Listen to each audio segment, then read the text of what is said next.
सियावर रामचंद्र की जय। जस मानस जेहि विधि भयउ जग प्रचार जेहि हेतु। अब सोई कहूँ प्रसंग सब सुमेरी उमा ब्रस केतु। सियावर रामचंद्र की जय। यह रामचरितमानस जैसा है, जिस प्रकार बना है और जिस हेतु से जगत में इसका प्रचार हुआ, अब वही सब कथा मैं श्री उमा महेश्वर का स्मरण करके कहता हूँ।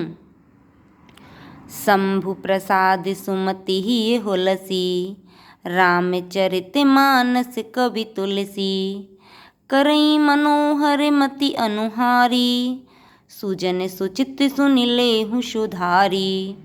श्री शिव जी की कृपा से उसके हृदय में सुंदर बुद्धि का विकास हुआ, जिससे यह तुलसीदास श्री रामचरितमानस का कवि हुआ।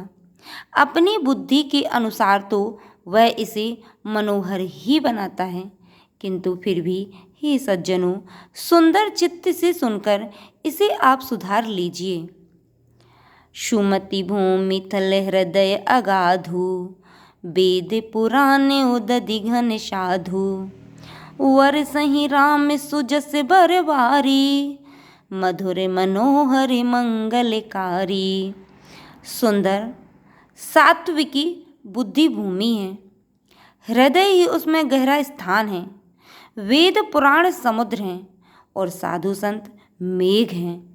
वे साधु रूपी मेघ श्री राम जी के सुयश रूपी सुंदर, मधुर, मनोहर और मंगलकारी जल की वर्षा करते हैं।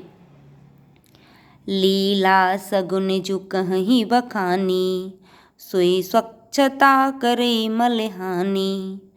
प्रेम भगति जो बरनि न जाई, सोई मधुरता सुशीतलताई। सगुण लीला का जो विस्तार से वर्णन करते हैं, वहीं राम सुयश रूपी जल की निर्मलता है, जो मल का नाश करती है और जिस प्रेमा भक्ति का वर्णन नहीं किया जा सकता, वहीं इस जल की मधुरता और सुंदर शीतलता है। सो जल सुकृत सालिहित होई, राम भगत जन जीवन सोई। मेधा महिगत सो जल पावन, सकिल श्रवण मग चल्यो सुहावन। भर्यो सुमान से सुथल थिराना, सुखद शीत रुचि चारु चिराना। वह राम सुयस रूपी जल सतकर्म रूपी धान के लिए हितकर है और श्री राम जी के भक्तों का तो जीवन ही है। वह पवित्र जल बुद्धि रूपी पृथ्वी पर गिरा और सिमटकर सुहावने कान रूपी मार्ग से चला और मानस हृदय रूपी श्रेष्ठ स्थान में भरकर वहीं स्थिर हो गया।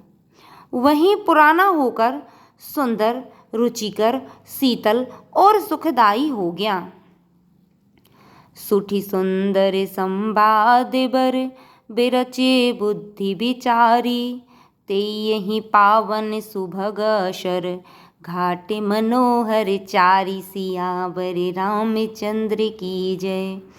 इस कथा में बुद्धि से विचार कर जो चार अत्यंत सुंदर और उत्तम संवाद भुसुंडी गरुण, शिव पार्वती, याज्ञवल्क्य भरद्वाज और तुलसीदास और संत रचे हैं, वहीं इस पवित्र और सुंदर सरोवर के चार मनोहर घाट हैं। सियावर रामचंद्र की जय।